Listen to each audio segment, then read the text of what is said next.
அடியேனுடைய ஆவியோடு ஆக்கை ஆனந்தமாக கசிந்து உருகுது.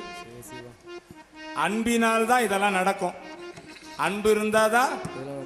அன்பினால் அடியேனுடைய ஆவியோடு ஆக்கை ஆனந்தமாய் கசிந்து உருக, அவ்வண்ணமாக உருகக்கூடிய பதிகம் இப்ப பாட போறது.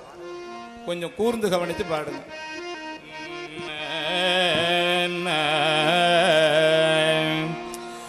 மாறி நின்று என்னை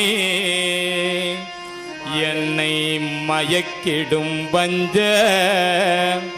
புலன் ஐந்தின் வழி அடைத்த அமுதே.